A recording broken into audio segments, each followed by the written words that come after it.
All right, we are back. It's another year and another season of Digging for Wisdom, season number 3.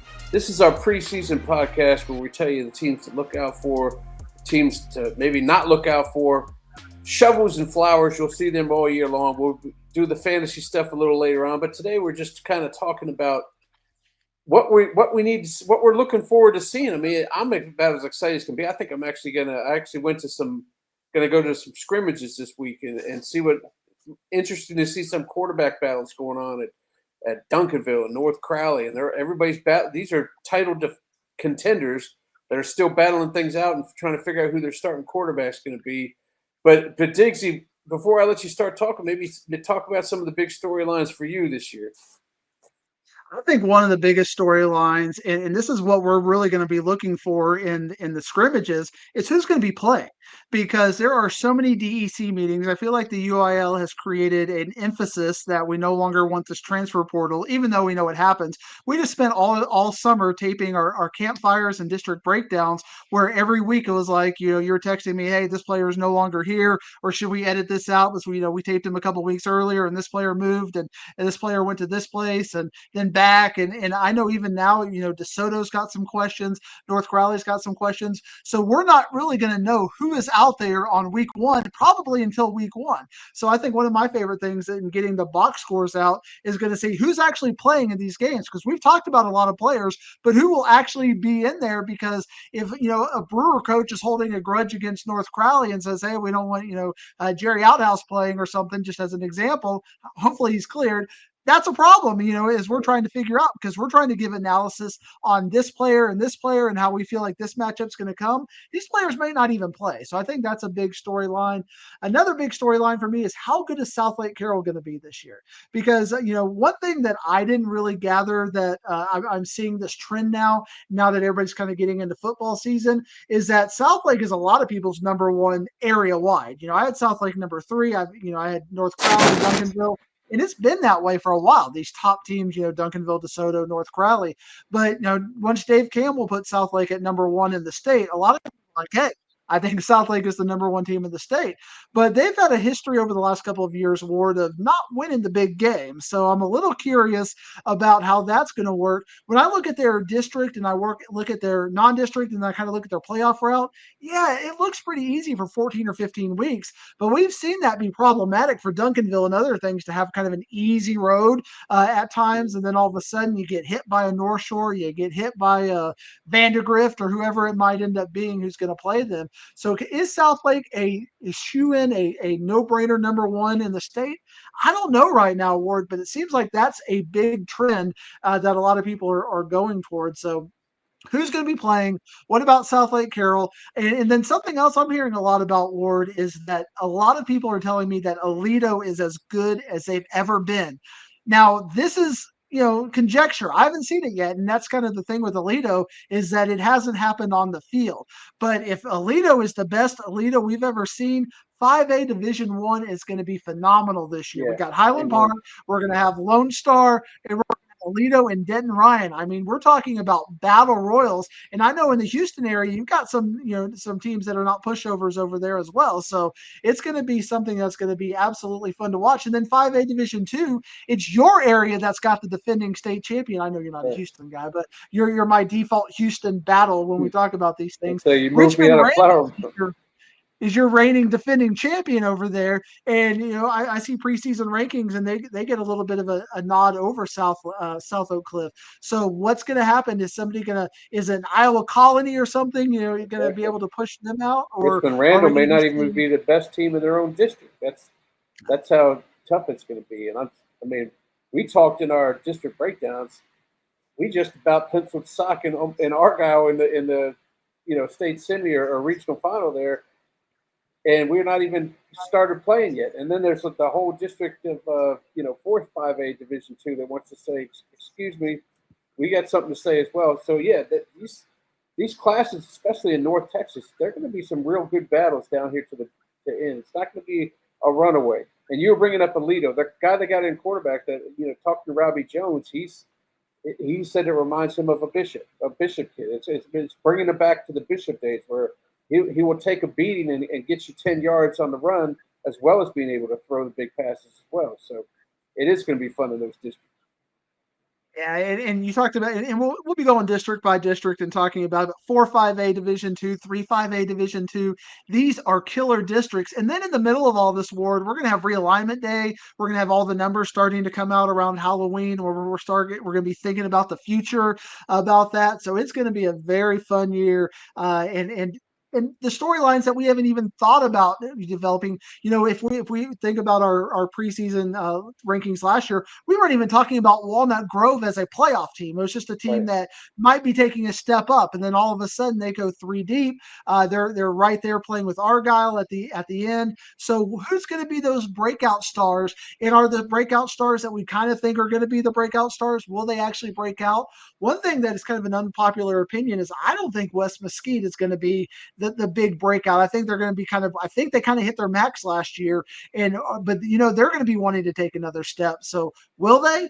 If you ask me, I'm going to say no, but I know a lot of people are very high on Coach Jackson's ability to do that in year two. And last year, where we kept talking about all these year two coaches. Well, this is year two. This is Yeah. Dodge, Jackson, and a lot of the coaches that are year two coaches, and I'm sure we'll keep talking about them. Oh, that's another year two coach. How are they going to be? And I think they're going to be just better and better, and that's just going to increase the quality of high school football in our area. Already the best in the state, if you ask me. Not that you did, but I if you did did, miss. But it's the best. I'll ask you eventually. But yeah, I think you're right. So let's get into it. Let's talk about let's talk about Class 6A, and we'll kind of go through this thing district by district because, and then we'll get to some of and I'll let you know when we come into one of my favorite districts because it's going to take a while before we get there. But let's bring up 3-6A, and your predictions came out over the summer. If you guys pay attention to the campfire, he gave us 1-7, 1-8, 1-9 of all the districts. Here's who you think in 3-6A. I was at North Crowley's scrimmage with Trinity. We were going to do something with ESPN out there. They may be battling it out for a quarterback, but all the ones that are there look really good. They were scoring at will against Trinity. Trinity was also scoring though, so that they were showing that they could throw as well. Talk to me about the difference, the tier groups here, and how big of a lead maybe North Crowley has over Mansfield and the rest of them. One of the things I remember a couple of years ago, I've gotten grief that I'm a little bit biased towards Lovejoy, but if you remember last year or 2 years ago, Ward, I was giving Lovejoy the business every single year, every single week because of their three quarterback situation. Yeah, So if North Crowley is looking at that kind of a thing, that might be one of our recurring storylines. I think if you got two or three quarterbacks, you don't got a quarterback situation. And North Crowley went last year, the engine went because of Jimerson and the fact that they had such a great quarterback. So I don't like that for North Crowley. And I don't know if it's necessarily going to manifest itself at a district level, but I think it's going to manifest itself at a playoff level if Coach Gates can't get his way around it. I know a lot of things that people have been talking about is a lot of people disagree with number two and number three. So I'm here. I'm willing to take the abuse. I think Mansfield is the number two team in this district, but I think 2 and 3 are really close because Crowley graduated so much. I need Crowley to prove it to me because Crowley does not have a signature win. Crowley does not have that pedigree where you can look at things and go, okay, I look at the coach, I look at the players. These are proven winners that have been there over and over again, like a Highland Park where you can just kind of trust and slot them in. Crowley is kind of they're a team that they look good on paper, but where are the wins? Where are the signature wins? So I actually think Mansfield, because of what they've been able to do, is the team that is the number two team. So I think in tiers, you got North Crowley, a solid number one. Mansfield and Crowley are going to be battling 2-3. I think that's a Thursday game. So, we might be able to go check that out if we need to. But 4-7 is really, really close. I think you could put them up, play the Scrabble game, and pick a winner there. I think every one of these four teams has a case to be that number four team. I like Legacy because they did it last year. I like the size of Legacy.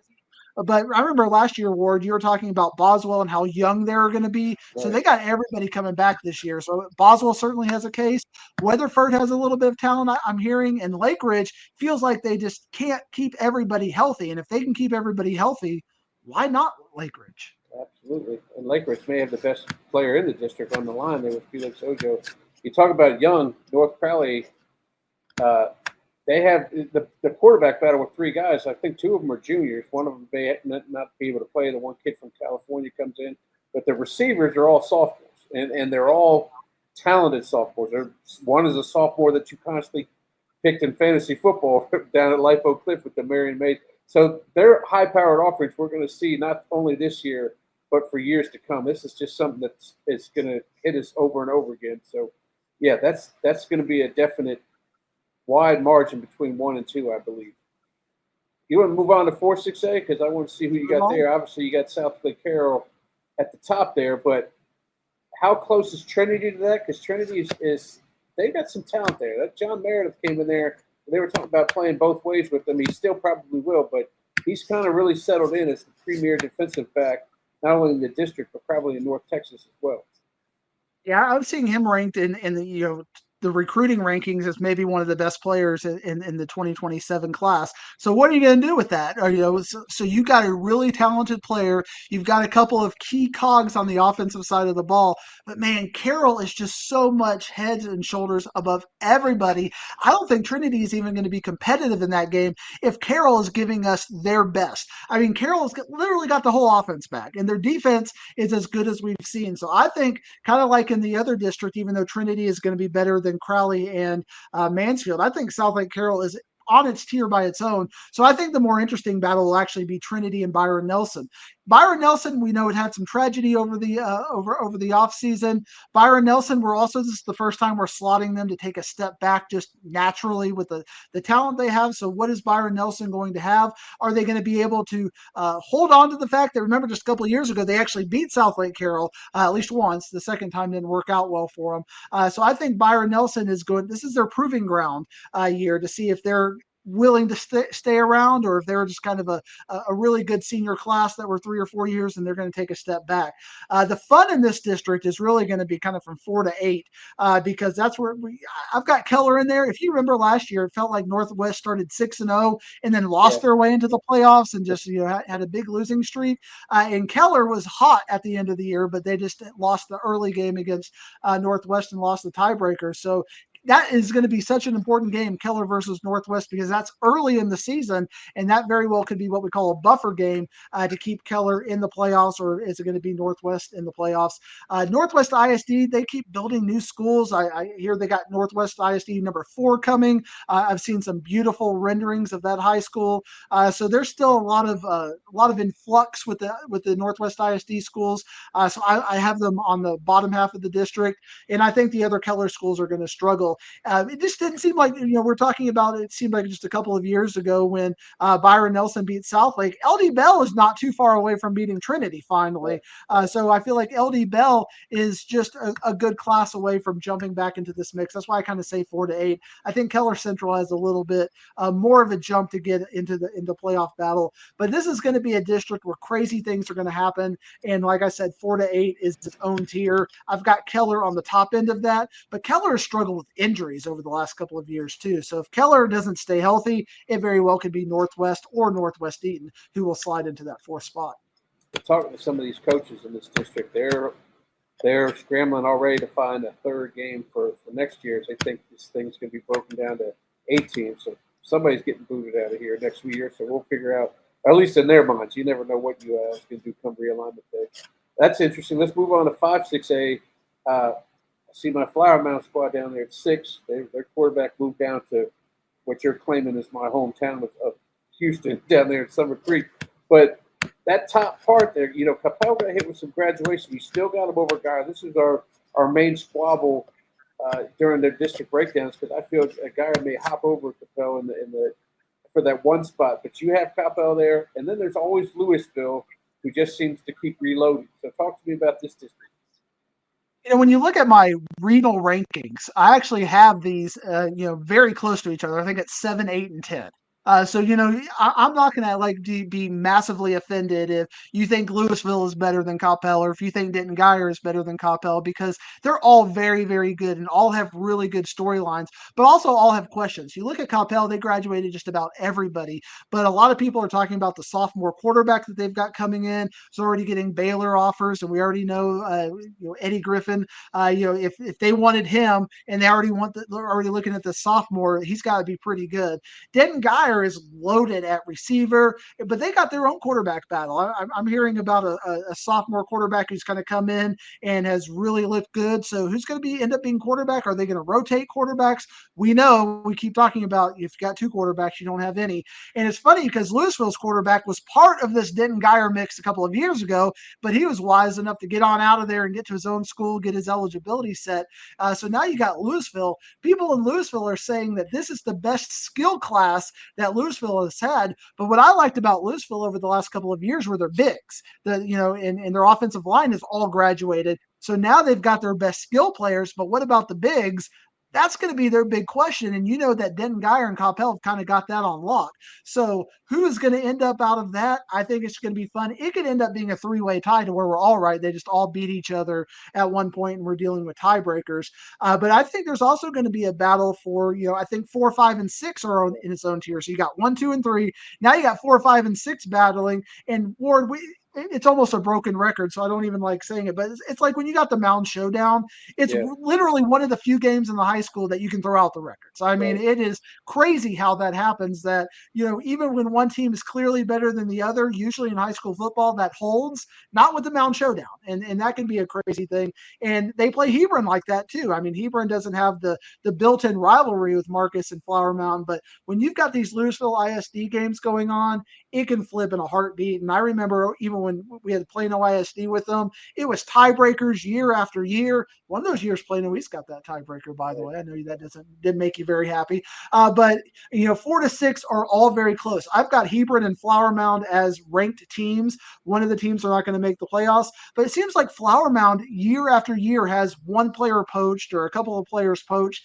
and they still find a way, or injuries or something with Flower Mound. Coach Basil is one of my favorite coaches because how he overcomes adversity. He is the epitome of next man up, and he seems to find that way. And now this year, he's trying to figure out, like what's going on there. Our guy at Summer Creek, why are you looking at my quarterback like that? And I know a lot of people are talking about a potential state final with Summer Creek and South Lake Carroll, which sign me up for, because, coming out of the power districts, if those are your best teams, I'm willing to watch it. And, but I think the problem with that would be for South Lake is that Summer Creek would have that testing like we have with the District of Doom of having to go through all those games, maybe having some losses. I don't know if 4-6A is going to test South Lake Carroll like that. And I don't even know if their playoff road is going to test them like that. In fact, Summer Creek may be looking at the playoff road as easier than their district. Yeah. Oh, absolutely. Summer Creek's not going to be tested that much. They weren't last year, which is why that coach that you showed there was calling me during the off season, asking me for any kind of Dallas teams that may want to play him because he's in during the non-district, not this year but next, to toughen him up because they're moving up to Division I next year. So that's going to be interesting. We even mentioned Colton Nussmeyer over there at Marcus. I mean, he may be the best quarterback, at least for his class in the area. Everybody saw the Netflix show with his brother on there, Garrett Nussmeyer. They were begging for him to come back to LSU. Whatever college gets Colton's probably going to be begging the same things. Please stay as long as you possibly can. So that's going to be fun. Heber may have one of the better running backs in McCray. Flower Mound's got maybe one of the best offensive linemen in Evers. It's going to be fun for that 4 through 6 to see who pushes through there. All right, let's move up to your district, 6A, where we have Plano East in there as the 3 spot. How about that? Old Dixie loving his squad. But I love Allen. There's Prosper once again with 100 D1 offensive linemen. So whoever's doing the laundry over there, they don't have to worry about Braden Imhoff's jersey. It's not going to be dirty because he's never going to get touched, right? The tiers in this district are crazy because, Allen and Prosper clearly are 1 and 2. And I think Allen might even be a head above Prosper to where you kind of have one tier of Allen, one tier of Prosper, and then the rest of the district. Allen, from when we taped our district breakdown, they got a quarterback transfer in from out of state who's, going to Ohio State or something as a sophomore. So, we don't even know. I think they've got a quarterback battle going on right now as well because Jeremiah Dowd, who we thought might be the senior quarterback who was at McKinney, he transferred over. He may not job, and it's not like he's a bad player because he's going to Florida Atlantic. So I mean he's going to be playing college football on Saturdays. So what's happening in there? Those are the kinds of internal things that could really kind of bog down Allen. But Coach Wigginton is the kind of coach who I think can manage that very successfully. And even if that is a little bit of an issue, Allen's defense is one of the best defenses in the state. So that's going to kind of keep them afloat while they're trying to figure out the offense. But the offense is loaded. I mean, the skill kids, they've got some 28 and even some 29 kids at wide receiver who are just, absolutely phenomenal. So Allen's clear number one. Prosper, they're a clear number two. They got the offensive line, but there's some questions there for Prosper, and I think non-district will be really good. But really, from 3 to 8, and I know some people in interviews have said 3 to 9. I'm a little doubty of Plano West, but one of the teams I'm excited about is a team that can take a step up this year is Princeton. Yeah. Marcus Flowers is fantastic. They got a couple of really good wide receivers. The issue with Princeton and this kind of a district is their offensive line, their defensive line. I think they're going to be playing games if they win that look like the Prosper game last year where they got it was 81-44 or something. They're going to have to win some shootouts, but their offense is good enough to do that. Marcus Flowers only got to play 10 games last year, and he had over 3,000 yards. I think one of the underrated games in week one is going to be West Mesquite versus Princeton because I think Princeton may be a favorite in that game. And I kind of talked about earlier that I thought West Mesquite is not ready to take that next step, to winning 3 or 4 playoff games. I think Princeton might expose them pretty early. But there are storylines where you could see 5 of these teams flipping for the final 2 playoff spots. I think Plano East and Plano, I'm giving the early edge not just because of my homerism, but just because they've got the most coming back. Rock Hill graduated everybody. McKinney lost a lot of people, and they lost actually a lot of transfers out. McKinney Boyd graduated everybody. So when you look at who they've actually got coming back, Plano East and Plano have a little bit more. So I think that they get a little bit of the edge. Princeton is right up there with just about returning everybody. But Rock Hill, McKinney Boyd are very proud programs. If their JVs step up and play the way that their varsities did last year, why not? Because everybody beat everybody last year. You look at Plano East beat Rock Hill beat Plano, McKinney beat all of them, but by a couple of points. But then in the most important game to Rock Hill, they lost. So all 4 of those teams beat each other at some point last year. So it's right there in the middle. McKinney Boyd's got a new coordinator who came in, Stu Johnson, who's going to be their head coach. So what energy is he going to bring? He was excellent at Louisville, Princeton, Plano West. A lot to be said in 6-6A. Yeah, and I'm interested in seeing Plano, and I'll go see them week one there at the start. They're going to take on, I guess, the Permian, so see what they got going on there. Let's move on to 7-6A, where the team I've got my eye on is Richardson as an up-and-comer there. They got a lot of talented players. I don't know how much depth they got, but Lake Highlands has got the best running back. 1-2. I mean, they're playing 40 in the first round, or in the first week. He may be the second best in Christian Rhodes. He'll be going up against Javian Osborne week 1 Thursday, the very first game of the season. So that'll be interesting. Talk to me about what you think in 7-6A, who might be the 4 playoff teams here.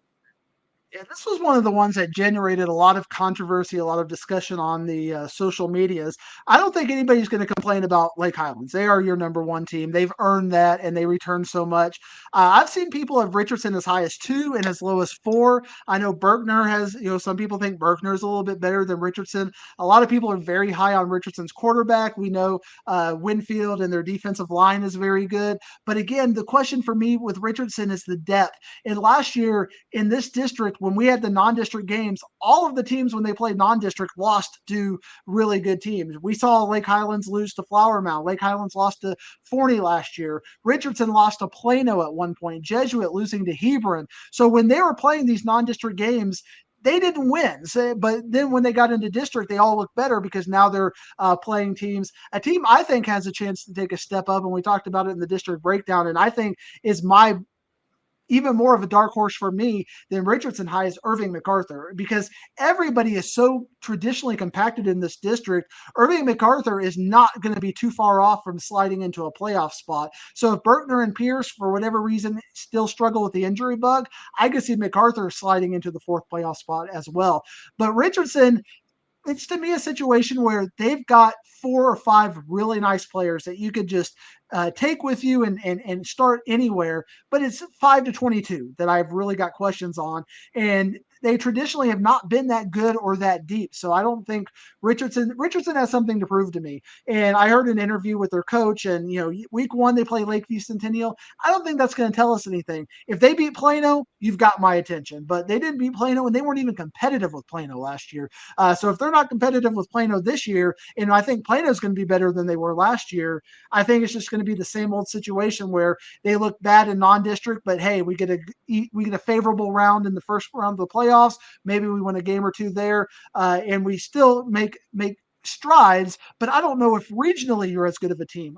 My guy J-Max got Richardson at number 20, and I just keep needling him on that. Like, what has Richardson done to earn a top 20 spot over Flower Mound Marcus? We talked about Nussmeyer, over a Keller, over Crowley, Mansfield, teams that have been there. Richardson hasn't been there. And at some point in the 6A, you got to win a game. You got to win a game that makes you a defining team in our atmosphere. And Richardson hasn't even been close. Richardson, they're saying, well, we won a playoff game last year. You beat Haltom last year. Haltom kind of got into the playoffs just because of their district being bad. So to me, that doesn't say anything. That was the only game they beat a playoff team. They got 4th place last year, lost to all 3 playoff teams, beat Haltom in the first round. I apologize. That does not qualify you as a top 20 team in the area. But I appreciate that you've got really good talent. I just need to see a lot more. And we're not quite sure. May not even be able to see what they got until they play Burton. I mean, the Plano game is pretty tough, but they play Lakeview Centennial and Lake Ridge. It's not like it's murderer's row right there either. So that's going to be tough to see. I'm going to move on to 8-6A as you load in 9-6A, which I don't see on my list here. But if we look at 8-6A, that's the district that will be playing 7-6A, and those games are always exciting because they're evenly matched teams, but we also don't think that most of the time we don't think the team that wins those 7-6A versus 8-6A is actually going to move on to go to regional finals or anything like that. This year we have HGP. Obviously, last week I had Jesse Ford on the show, and his father, a big fan of the podcast. It's like, I like the fact Diggs got you in there. Diggs got us, the Martin boys, in there at 4. That's just going to be motivation for us. Because we're ready to make a comeback. They didn't make the playoffs for the first time in 2 decades. And that was a shocker. We stayed on Martin for I don't know how long, thinking they were going to turn it around. It never did happen. Then you have Lamar and Bowie. You actually have Lamar over Bowie. Some people might say Bowie over Lamar. I love SGP a lot. Talk to me about, and then Arlington's sitting on the outside going in, and Haltom is also another playoff team from last year that you have down at 6.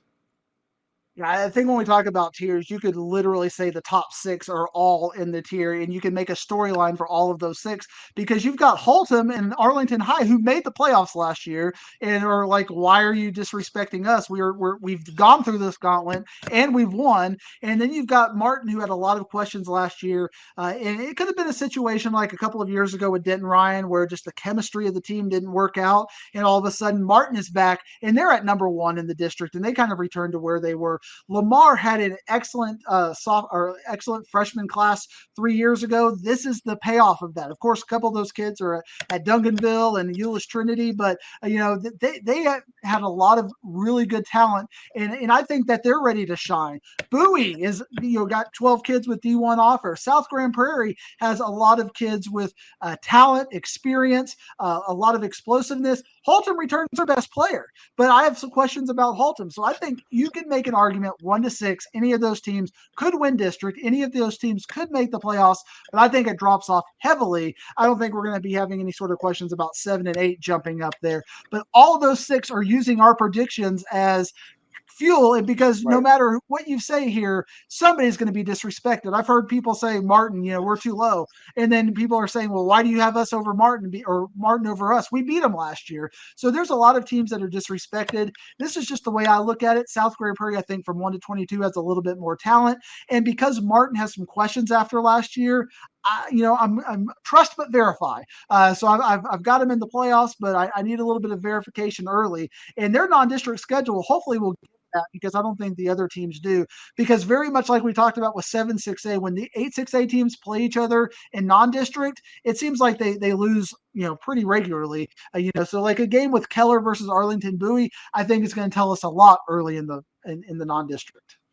Yeah, a couple good running backs in this. You mentioned Rodrigo over there at Halton. He's their one player that you talked about, and Josiah Lewis up there at South Grand Prairie. By the way, I'm hearing Martin's new stadium may not be ready at the beginning of the season, but they should be able to get some of their home games down there at the end of the season, and they once they get that thing going. All right, let's move up to 9-6A. Take a look at the Garland district, the Wiley district. We've got Wiley East on top despite them losing to Saxe last year in the game that me and you were both at. Saxe, I think 1 and 2 are solid spots. I think 3 is a solid spot.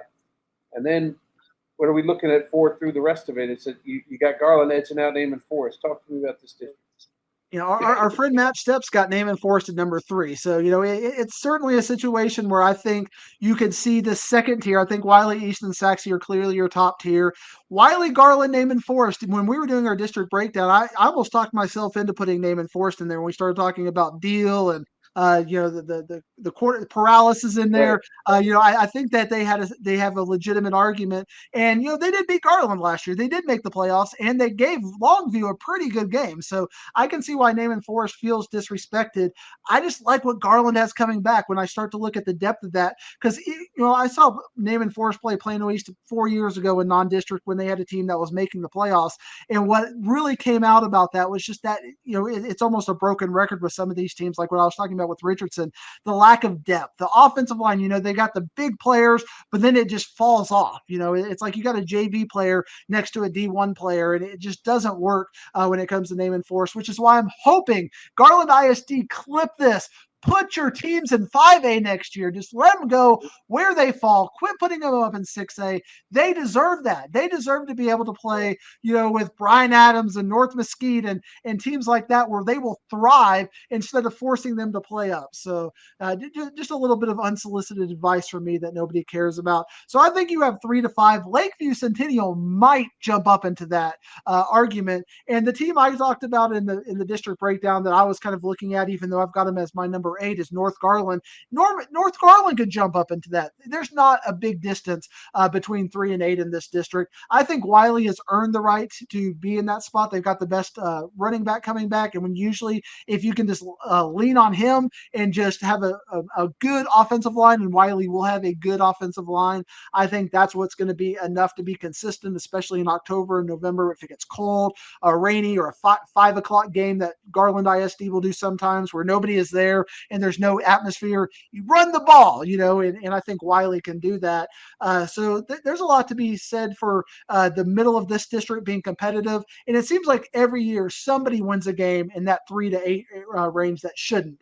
So that's my tiers there, but I think Wiley, East, and Saxe will be battling for the district championship. But after that, there are storylines, Ward.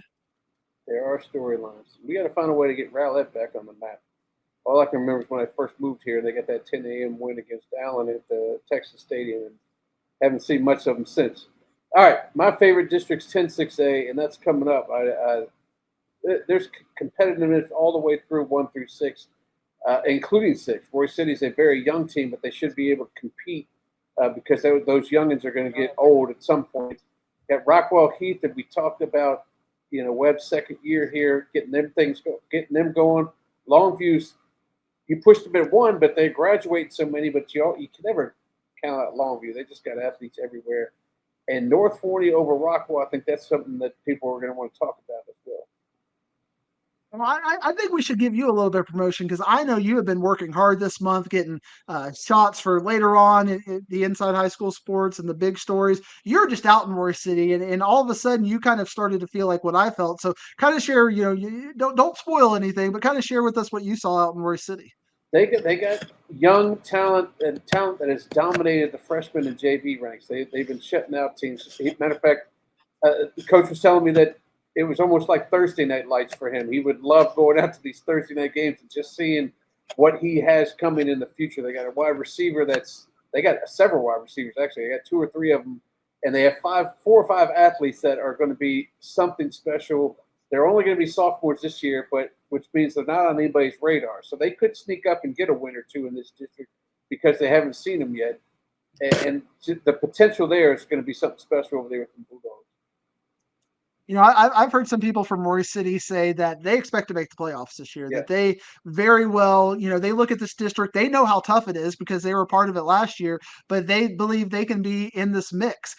There are a lot of good teams in this district as it is, and one of them isn't going to make the playoffs. And if Roy City can steal a win, I mean, what are you going to do at this point? It's just going to be absolute chaos. You could literally see a situation where four teams are 3-3 at the end of the.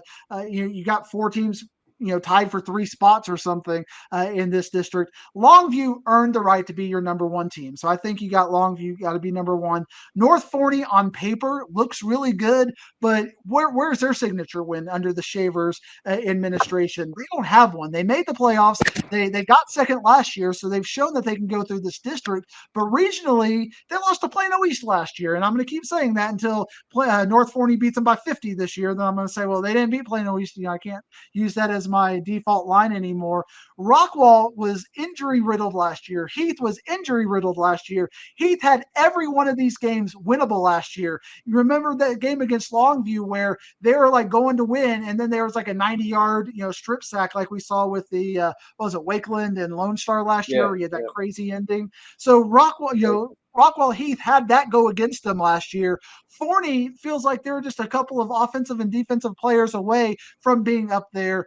It is a crazy district. I remember we got screen captured and skewered last year for saying Longview might not make the playoffs, but two of these teams might not make the playoffs from 1 to 6. It's just hard to say who it's going to be. It's disrespectful to Forney. It's disrespectful to Rockwall. It seems like there's no world where I'm okay with saying Rockwall is not going to make the playoffs, as good as they've been over the last 20 years. People think they might not make the playoffs. Heath, the same way. Coach Webb in this run, I don't think he takes this job if he doesn't believe he can make the playoffs. So what's it going to be? Is it going to be a North Forney disappointment? What's going to happen in this district? It is so good. And if Roy City does what you say they're going to do, and if Tyler Legacy steals a win like they did last year against Rockwall Heath, this district is from top to bottom the best district in DFW area, no classification excluded. It is going to be fun. Every week, Ward, we're going to have to talk about two or three of these games in the podcast. It's going to be fun for sure. And I tell you what, if you keep dogging out, if you keep bringing up that Plano East game, I mean, Shavers got a freaking T-shirt waiting for you. He's going to pull that thing back if you keep bringing that game up. And he's just we're hoping that week, what is it, week 1 or 2, whatever week it is that you play Plano East, that they get the win so they don't have to listen to this nonsense no more. We're tired of it. All right, let's move on to 11-6A.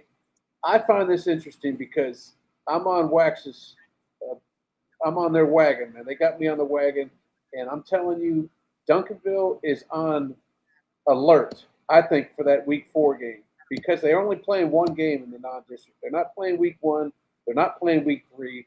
Week 2, they're going a division down to play sock or a class down. Meanwhile, Waxahachie, they're going to Waxahachie to play them in Week 4. I don't know.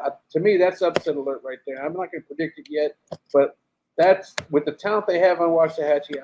And I also think they're probably going to hop over to DeSoto for number 2. But you talk to me about your 1 through 8 and how you feel this is going to pan out.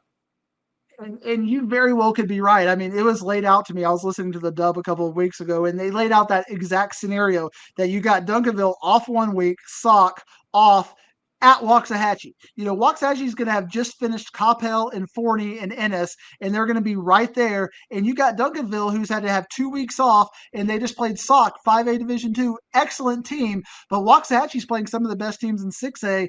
Waxahachie, and they get the home game. That is going to be a tough ask for Waxahachie. But DeSoto has had Waxahachie's number. I keep saying this. Waxahachie, in their Tolleson run, does not have a 6A defining win. They beat the teams they're supposed to, but they lose to everybody else. And that's a problem for me with Waxahachie because when you have additionally as your kind of your calling card, it seems to be a self-perpetuating cycle that a self-fulfilling prophecy, if you will, that you beat the teams you're supposed to. Because I watched Waxahachie and Skyline last year.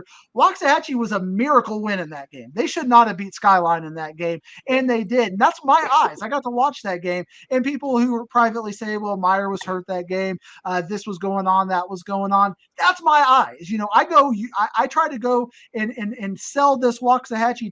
okay, I believe it, let's or not. And then I see that. And then what's coming out of scrimmage reports? That South Lake Carroll just beat them up, and they're like, well, we didn't play all of our best players. At some point, you got to show who you are. You got to prove why you get all this recognition. They haven't done anything, Ward. They beat North Forty as their defining win last year. You know who else beat North Forty last year, Ward? Do you know who else beat North I Forty? have no clue. I can tell you who.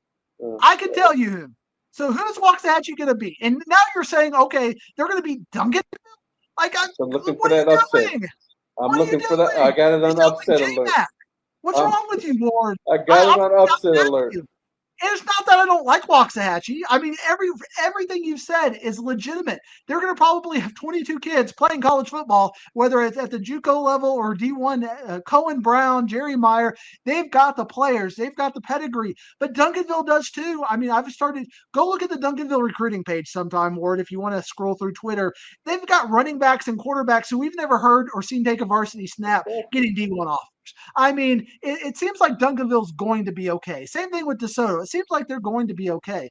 But I think 4-5 is going to be fun as well because you got Lancaster who got a quarterback transfer in. So Joseph Hairston, who we thought might slide on over at quarterback, can stay at wide receiver. They've got two D1 guys at running back. They've got two D1 guys at wide receiver. They've got some really good cornerbacks, and they lost a couple of players. Duncanville will be the beneficiary of that. But one of our top stories, Ward, was who's going to be cleared by the DEC. So I don't know when it comes to that. It's like we're going to have to check the rosters week in and week out. But Cedar Hill's probably got the best defensive player in this district. And, Mesquite Horn, they've lost a couple of transfers. We didn't know about CJ Daughtry transferring out, Markel Ford transferring out. Is he going to play? And I've heard some people say that Mesquite is a team to keep an eye on. And some people think that Skyline could beat Cedar Hill. I think you lose your coach and you lose a couple of transfers and you lose some of the core infrastructure that they have. It's going to be a hard road. Somebody's got to be a number 8 in this district. But last year, I think everybody got one win in district. And I very well could see that as well. It's going to be a fun district. And there are storylines. You got storylines at the top, storylines in the middle, and storylines at the bottom. Mesquite can take a step forward. Mesquite Horn can take a step forward. Skyline can take a step forward, or they can take step backs. And I know they're all taking a step back, praying to the realignment gods to break up this district for next year and make it 2 different districts and hopefully give everybody a little bit of a break. I don't know how I feel about that, Ward. I think this has been a fun district, but at the end of the day, when you look at Cedar Hill could win the Garland ISD district and won't make the playoffs here. I don't like that. It feels like a lot of people point to people's records and say, well, they ended up 3-7, 4-6. But in non-district, these are teams that are beating district champions. So it's really a tough luck draw when you get in this district of doom. I think it might be more interesting than you think than next year. But I'm here. Cedar Hill may drop to 5A. Lancaster may go back down to 5A. Soto's up tinkering. So you're right. This thing and the Duncanville thing, I still think they're going to be talented. Am I happy that a team might win state at 14-0 and 13-1 with 2 games not being played? Not really, especially when they have teams that want to play them. There's a couple, 3 Houston teams that I would have liked to play them, but they call them back saying, yeah, sure, come up here twice. He said, how about a neutral place twice? No, I don't want to do that. So, they're not going to get games that way. Nobody's going to roll up here to Duncanville twice. So it could be interesting. I just, if you have a quarterback battle, I'd like to see at least 2 non-district games played before you head into arguably one of your top teams in the district. But they only got the 1 and some scrimmages. So we'll see how that works out for them. Let's move down to 5A. You ready? 3-5A Division 1. Let's talk about it because that's a district right there. Even the way you spell Aledo, that's a heck of a district. Aldio. Who cares? Aldedo. Because it's interesting, those 2 teams that they're at the top. Of Richland hit so much graduation that they have still have Gates there at quarterback. I thought Birdville was coming up a little bit to possibly threaten for a playoff spot. You don't agree with that, but the real thing is Ryan against Toledo. They didn't break their district winning streak, but they won when it counted, which was in the playoffs. Can they break their district winning streak this year? I think my wife knows that I have a deep disrespect for Aledo. So whenever we can just take a shot at them, we can typo them, disrespect them. We can add an extra D to their school. They are an A+ school, so we should have given them an extra A instead of a D. Aledo, regardless of what their trajectory is going to be, I think they're going to be much better in week 12, week 13, and week 14 than they are the first half of the season, just because they don't have the varsity experience. And one thing the Alito tradition has been is that they've gotten better throughout time as the season goes. We saw that with Denton Ryan. Denton Ryan had that trajectory last year, but I think Denton Ryan's going to start hot this year. I think we might see a reverse of what happened last year. Denton Ryan gets the district, finally breaks that district streak, but Alito wins the playoff game rematch. I think 3-4 is going to be an interesting battle. I think Azle and Richland are much closer, but I don't think I think there's a pretty big gap between 4 and 5. And Brewer might have a little bit of disrespect. I think Brewer lost a couple of players that they were excited about, so I think that's a tier by themselves. But Brewer, Fossil Ridge and Birdville all kind of to me are a tier. They could all fight for a number 5 spot.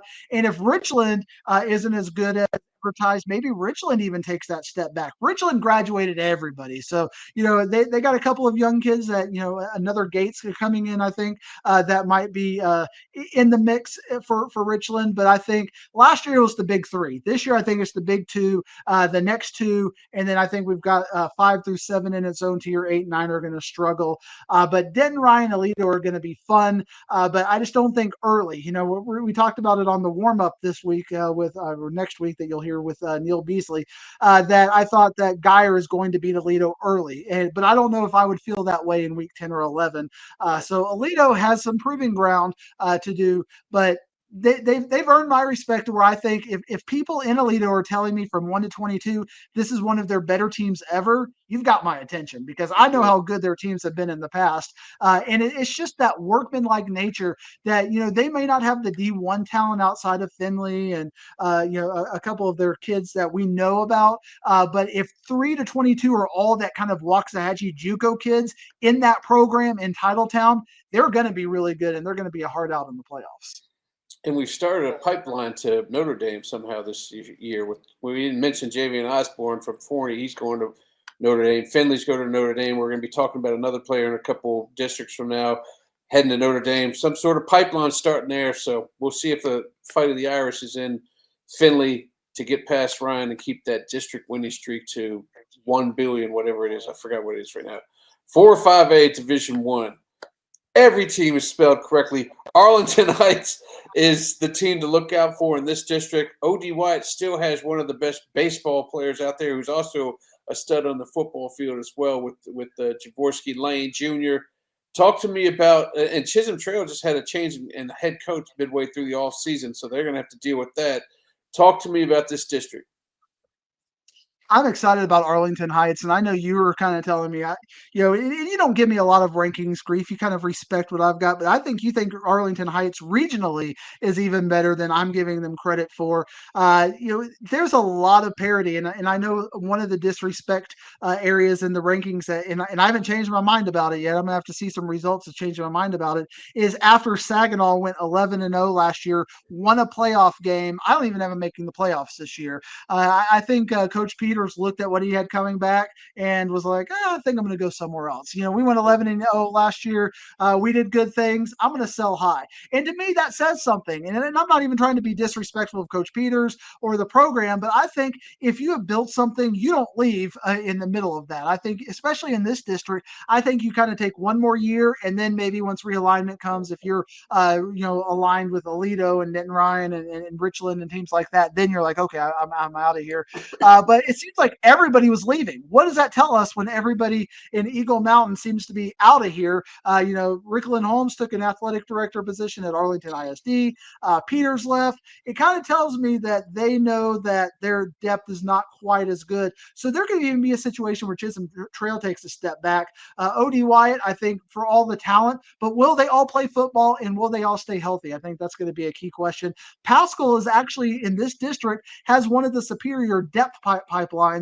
So I think Pascal is going to be there in the mix as well. Northside, Polytechnic, Trimble Tech, South Hills, I think all can kind of play with each other. Watch out for Northside. I could see them beating Saginaw. And then if it just comes down to one game, a Pascal versus Northside, Pascal versus or Northside versus Wyatt, you never know what you might see. So that's kind of my dark horse in this district, even more so than Saginaw.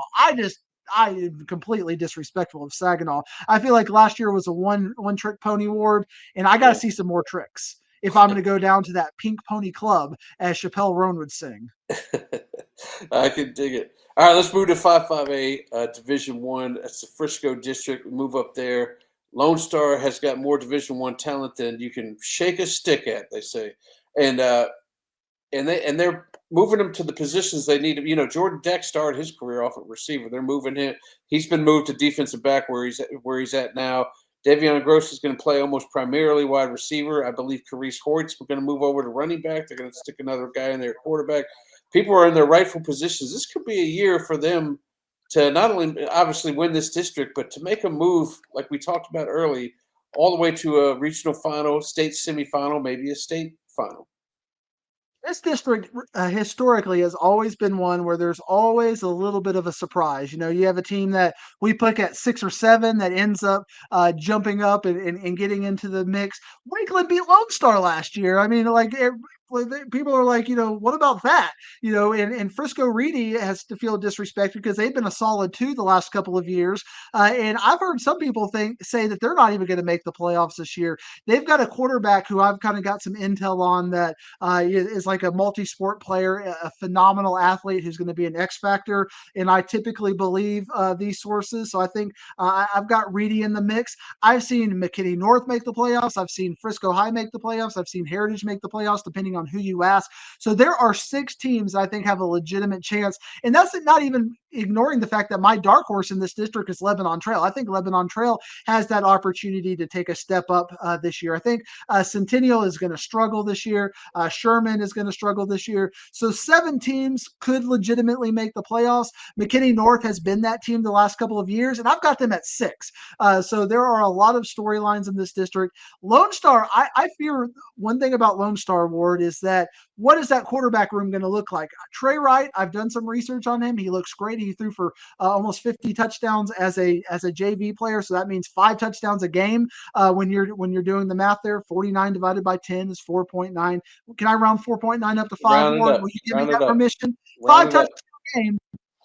That's the thing. But you've also got proven players who, I want Reese touching the ball every single time. I want Davian Gross touching the ball every single down. But there's not enough. I feel like there could be too many chefs in the kitchen. I don't know if that's going to impact them at the district level, but it could impact them in their playoff run when they're playing a Highland Park or a team like that. So I'm a little bit worried about Lone Star, how the chemistry works. And if they go to Argyle is definitely good enough to beat them in the first week. There could be some questions about this program in these districts very early on if Argyle beats them, especially if Argyle gets up by a couple scores on them. So a lot of questions still about Lone Star, even though I think they're a clear number 1. Wakeland returns the house. Reedy, how are they going to continue to rebuild? McKinney North, how are they going to replace Greygard? Every year there's a storyline in 5A Division One that a team comes out of nowhere. It could be Frisco High. Jackson Verowick is going to be looking at us like, I've been telling you about Frisco High for years. Exactly. I got to see it to believe it. Coach's son at quarterback. You always love that, and that's what they got at Frisco. It. Hey, this is 6-5A is a district that we had cameras at a lot more than we've ever had before. Mainly because of the cool Creekview story of them winning like 7 in a row after having not won in years. Newman Smith was always a good team too. Ben Abeke is back at WT White. But West Mesquite made a name for themselves last year. You feel like that name is going to get tarnished a little bit, maybe drop a little bit. Talk about this district and will we have cameras there as much as we did last year? In the district, I don't think they're going to be tarnished. I think they are clearly the best team in the district. I don't know that they're going to go 10-0 though, because I think Princeton may get them in week 1. But I think they're clearly the best. When I talk about West Mesquite losing their varnish, they could lose in the first round of the playoffs against whoever that 4th seed is in 5A Division 1, because we just talked about how good that district is and how deep they are. So a 4th place team out of that's going to be a pretty good team. But I think they're head and shoulders above Newman Smith. I've got WT White over Creekview. I've seen some people got Creekview over WT White, but I think those top 4 are pretty strongly entrenched as your top 4. Every year feels like, Ward, I want to say North Mesquite is that team, but they never seem to break through. So I've kind of got 6 through 9, kind of flip it around. Brian Adams ended up in the 9th spot last year. I could see them jumping up as high as 6, or they could go as low as 9. So I think in your tiers, I think you got West Mesquite in their own tier. I think you got Newman Smith in their own tier. WT White Creekview for 3-4. I think North Mesquite, Molina, you got a tier there, and then 7 through 9 could all kind of flip. But I think your 4 playoff teams are going to be your 4 playoff teams, even if you flip flop 2, 3, or 4. Gotcha. And the last Division One district in our area uh, is not this one. I went to 7-6A for some reason. I must be some sort of an idiot. But it's 7-5A District One, which we don't have a graphic for right at the moment. Well, that's the reason why you're feeling like an idiot. But it all starts and ends with Highland Park. When Right. it comes to 7-5A. Let's see if that one works a little bit better for us. But Highland Park and Midlothian, I think the gap between them is much different last year. Midlothian is one of those teams with the style of play that they have that they could easily sneak in and steal a win over Highland Park. Red Oak has got talent as well. We kind of talk about Burleson Centennial. They lost Jacob Torres. Will he transfer back because he's ineligible? Who knows? But I think Tyler High is going to be that number 4 team. John, maybe issues with Burleson Centennial. Maybe we'll sum up at the size 5. I think your top 4 teams are going to be top 4 teams. Can Lothian upset Highland Park at number 1? It's definitely possible. It seems like just a couple of years ago where Midlothian had Alito on the ropes. And if you remember last year, Midlothian had Lone Star on the ropes in that playoff game. So Midlothian is looking at everything that they've got coming back this year and saying, why not us? And it seems like Midlothian, when that offense is clicking, they're a very, very dangerous team. I like Midlothian, and I'm going to have my eyes on them. I know I have a Teddy Ball game out there against Cedar Hill. I'm going to have my eyes on that game just to see how they do against the 6A team, and especially as you mentioned, Jalen Brewster out there at Cedar Hill, the best defensive player in the area. And then Red Oak's got Braden Robinson, who is the last member of the Notre Dame pipeline that's heading up that way. So that's going to be an interesting district, another 7-team district. I'm sure they're hoping this was the one we called the hodgepodge district. There, UIL wasn't quite sure what to do with them, so let's just throw them all in the same thing and make them travel abroad all over the place. So let's move on to Ruined it because DeSoto, they wanted to put that DeSoto in there, and then DeSoto opted up, and then yeah. Lufkin wanted out. So it was definitely a hodgepodge district, but I could see some of these teams coming up to 6A, and maybe even a couple of them dropping back to 5A D2. Joshua, why did they opt up? I think they hopefully Yeah. go back, stay in 5A D2 next year. Go back to D2. Speaking of D2, let's get into it. Argyle District. This one was them in 4-5A Division Two. These two districts were powerful last year. We saw Seguin a lot last year. Seguin may be taking some steps backwards, but the team you have at 4, a lot of people think Timberview is on the come up. Talk to me about Timberview.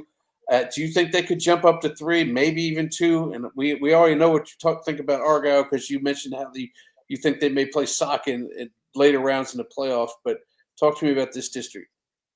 People are excited because of Coach Coleman coming over from Skyline, and with his history of success, I can see why. But again, I think it's going to be that second year where Timberview is going to take the next step, and hopefully they get out of this district that's very hodgepodgey. We got to quit drawing these diagonal lines. We got to start drawing up and Yeah, down or whatever, because Argyle, Grapevine, and Mansfield, this is not logical. And Burleson, these are not logical fits. They got to call us in, Ward. You and I, we got to yeah. get the maps out and get the push pins. The But colony. I think Colleyville Heritage, Bodie Weaver is a fantastic quarterback. They just got to stay healthy. Last year, they had a collapse at the end just because it seemed like everybody got hurt at the end. And so Summit, can they stay healthy? They've got Bird, Damaris Bird is going to be a 3-year starter coming back. Timberview defensively, remember they lost their quarterback on like the first play of the game or something last year against Kimball. So they're going to be back. I think he's going to be back. Can they stay healthy? Their defense was great, but their offense couldn't bail them out. It's like the Texas Rangers of high school football that they had to rely on pitching, but when it was time to rely on offense, you just couldn't do it. Of course, when we're taping this, they just scored 10 runs against the first place team. So maybe Timberview will have a chance to break out. But I think Arlington Seguin is definitely going to be in this mix. Burleson is my team that I think could take a step up, but I think what we're going to see with Burleson is that they're going to be playing more competitive games. I don't know that they're necessarily going to be with wins. But when you look at this district, every one of these teams has a playoff run in the last 3 or 4 years. It's a very tough district, a lot of proud programs. So it would not surprise me to see a 9 jump up to a 6 or an 8 jump up to a 5 because Everman and Grapevine are very proud programs. But when we look at what's coming back and we look at what they've done the last couple of years, this is the way I look at it. I think Timberview is going to need another year to jump up to that 3 or number 2 spot. If I remember right, Summit beat Timberview last year, so I don't see why we disregard that. That's true. That's true. Big Mansfield matchup there. I got my eye on the Colony maybe jumping up a spot or two in here. They got a monster offensive lineman that's young, and Xavier Green's still out there at receiver. So we'll see how that goes. All right, let's move on to 4-5A. Their counterpart in the playoffs. Walnut Grove came out of nowhere to win this district last year, and they bring back just about everybody offensively with Hayes Hackney coming back, Cam Newton. A lot of people's eyes are on Anna. You're at a war with words with their Anna's number one fan almost all the time throughout the year and even the off season. I'm sure you'll do it again. Emerson took the big blow though when they lost their head coach Kendall Miller. He's moved on to Plano ISD. Talk to me about you have that flip. So you have Melissa over Emerson. Melissa probably feels they should jump over a couple more teams, but that's just so powerful. Those top 4 teams. Talk to me about this district. Yeah, this is truly a situation where any of these 4 teams could win district. And the more buzz I'm hearing as we get closer to the season is that Melissa may be way better than we're even giving them credit for right now. But given kind of the chemistry, and they lost their quarterback who transferred out of there, but then they got an Allen quarterback who transferred in. So we're trying to figure out this whole transfer portal. But the depth of Melissa, their lines are really good this year. They got the really good offensive linemen who could name his college. They've got some really good linebackers, a couple of defensive linemen who are fantastic. Walnut Grove won this district, and they got Haynes Hackney and Cam Newton coming back. And Anna beat Walnut Grove last year, so they certainly have a claim to that. Lovejoy beat Anna twice last year. Melissa beat Anna last year, so this district is a mess. And Emerson, I hear, has a really talented quarterback that none of us have heard about, and they might make a run and steal a win out of this. But the top 5 of this district are really good, all ranked teams. 6 through 9, not so good. I don't think last year, Ward, it was so hard because we had a banger game and then we had 70-7 game. It's like all the time when the top 4 or 5 played the bottom 4, it was a 60-70 point margin. But when they played each other, it was always one score games, a turnover here, a turnover there. I know you got to film a couple of them, and you're like, if this would have gone Anna's way or if this would have gone Lovejoy's way, it could have changed. So this district, it's hard to say definitively. And I talked to my guy Alonzo, and he wants Anna at number 1, and I could see why he wants Anna at number 1. They got a couple of transfer players in. Coach Parr is just 2 years off of a state championship. Walnut Grove returns everybody. Lovejoy, this is year 2 Dodge. Melissa, can they jump back? They got the their shoulder of having not made the playoffs. Emerson, everybody's writing them off, so they've got a chip on their shoulder. This is a fun district, chock full of storylines. I think we could have an Inside High School Sports on this district, Ward. Can we get a sponsor? Can we get a sponsor for District 4-5A? Yeah, somebody from the North Texas, some Texoma shop. We can talk to them about it. All right, let's move on to 5-5A Division 2. That's Sox district. They were last year. They got rid of that whole division deal that they were doing there, and they went straight up with the playoffs here. Sox is heads and tails above these other squads. But tell me who else is a surprise in this district that we may need to keep an eye out for. Oh, I like to call out my typos. We'll get there. Samuel's got 2 L's, but obviously Sauk is in its own tier. They are number 1. Hillcrest, Woodrow Wilson, Samuel. These are all 3 teams that could kind of split. Remember, Samuel, ended up losing a lot of games because of their eligibility. Yeah, that's where that other second L came from. All the losses. Yeah, that's where the UIL took it away from them. They're like, you lost your L's. We're taking all of the W's. news, and we're taking an L away as well for you. Woodrow Wilson feels like they lost their coach, but the new coach has brought a lot of energy over there. Hillcrest has a lot of talent. So obviously the battle for this is going to be from 2 to 4. And Seagoville was the beneficiary of Samuel losing out. So Seagoville has that playoff experience. So it's going to be fun in the middle. I think Adamson certainly could take a step up and compete for a last playoff spot as well. An early game that kind of keep an eye on is Woodrow Wilson versus White House. That game last year kind of gave us an early indication that Woodrow Wilson was going to be taking a step back.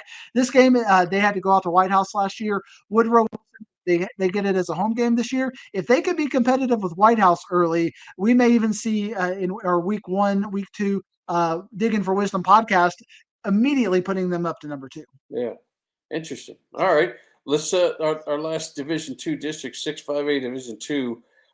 Midlothian Heritage scared us off last year when they got whipped up a little bit in their non-district games, but they came back strong in district play. They're back up at the top of your rankings.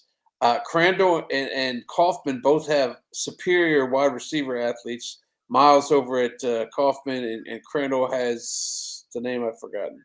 Jeremiah Douglas, I believe. Douglas, there it is. I'm sorry about that, Jeremiah. But talk to me about 3-4 in the middle and how you think this thing's going to pan out. I think if you polled 10 people doing their predictions who we could all respect, I think most people would have Terrell over Ennis. But I talked about the district breakdown. I love Coach Drake, the talents that he brings. I think it's going to show immediate impacts in the coaching. So I've got Ennis a little bit higher than Terrell. Terrell's got some players who we got to keep an eye on that I think they could be really good.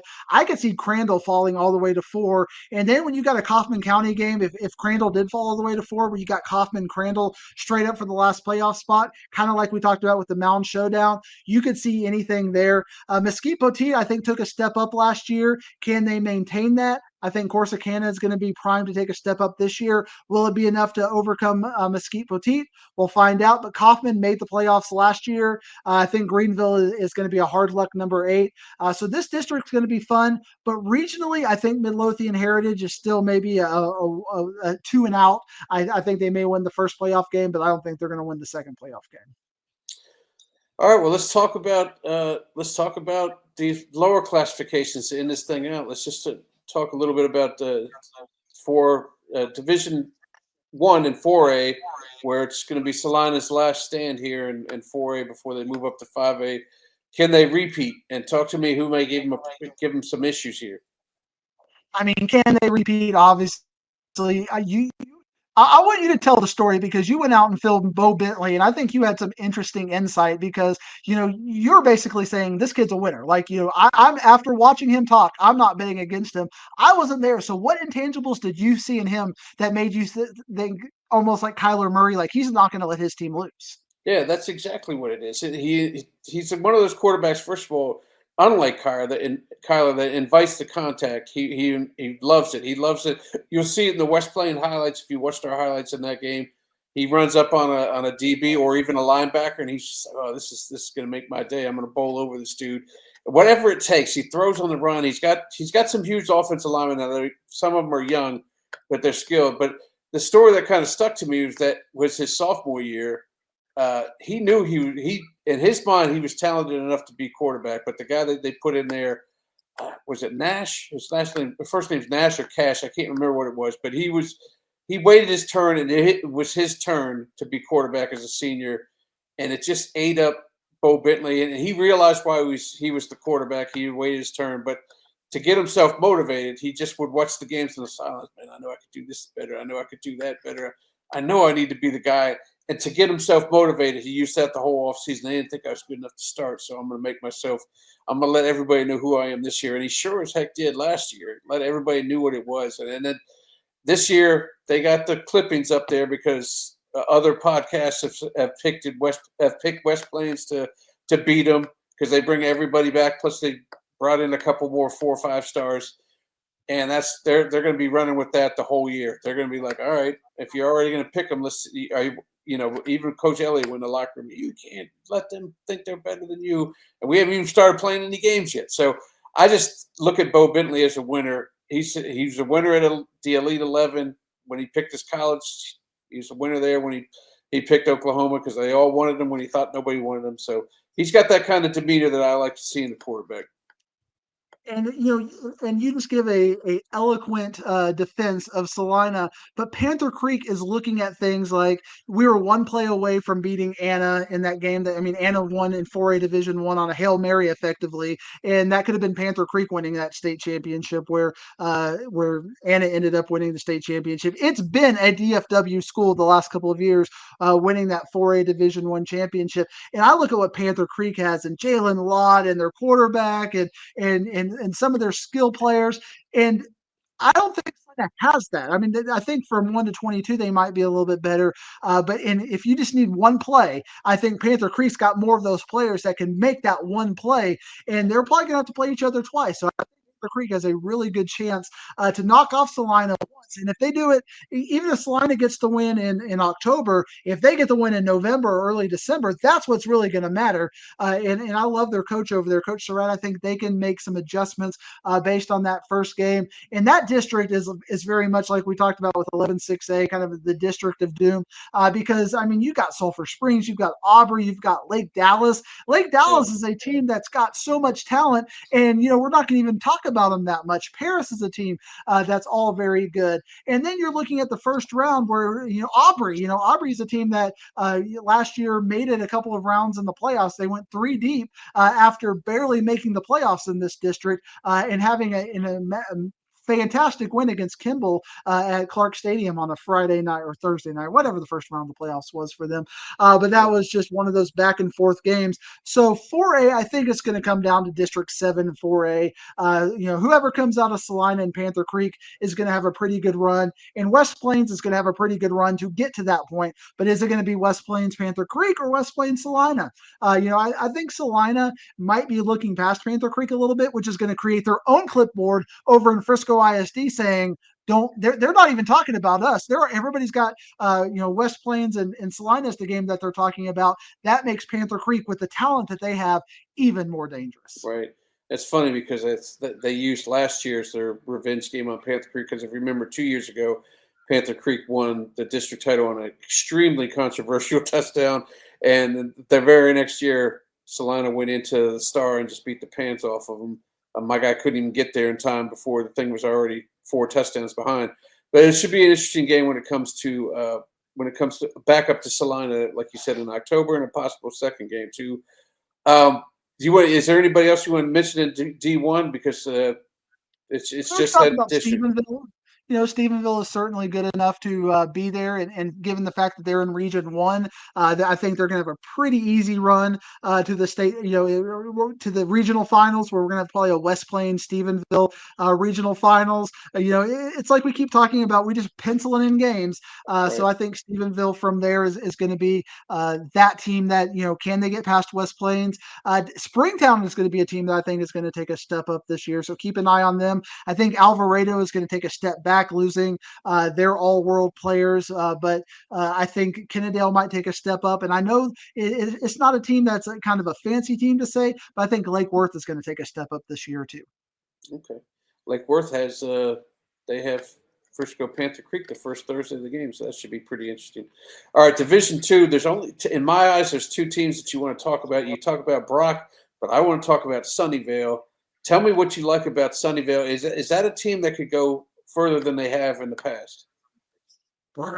Yeah. I like saying Brock. It just brings me back to my wrestling thing. It's easy to say. Sunnyvale looks like they can beat Carthage. I mean, they beat Gilmer last year, so we know that they've already shown that they can beat that. But I had a chance to watch them in the playoffs. They played Caddo Mills, and I watched how many sophomores were on that team contributing at a playoff level. They're all back this year. I think they're focused and they're going to take the next step. I actually picked them over Gilmer, and they made me look like a genius in that game just because of the way the tea leaves were going. So Sunnyvale is definitely taking a step up.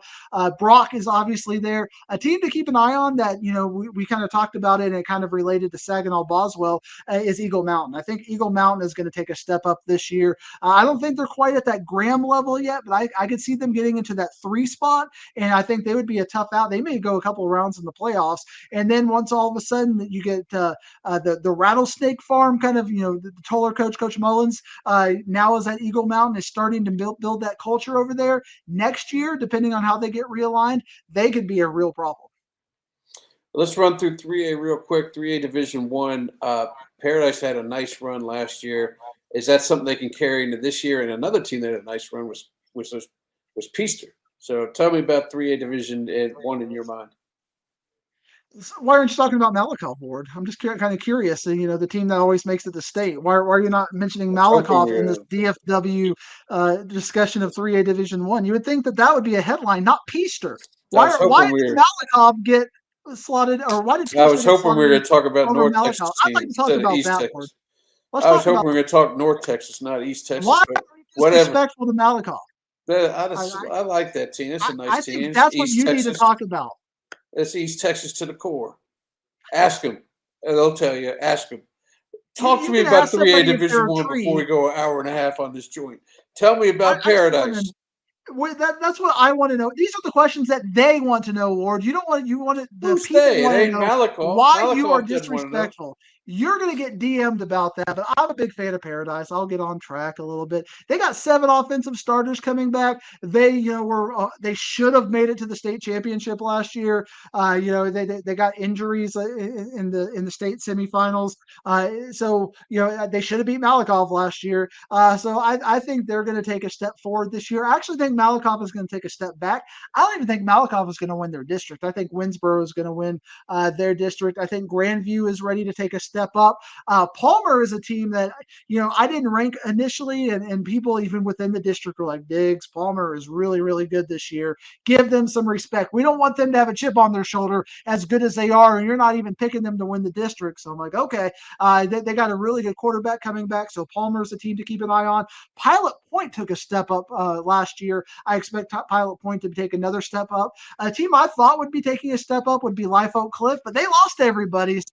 I'm out on Life Oak Cliff now. But I think 3A Division One is going to be a lot more fun this year because there's going to be a lot more parity. And all of a sudden, Paradise could legitimately win a state championship. This is a team, back when I was doing the District 4 3A report, was a step below Brock and Whitesboro. And now they are, I think, clearly the best team in our area, even counting Malakoff and Winsboro.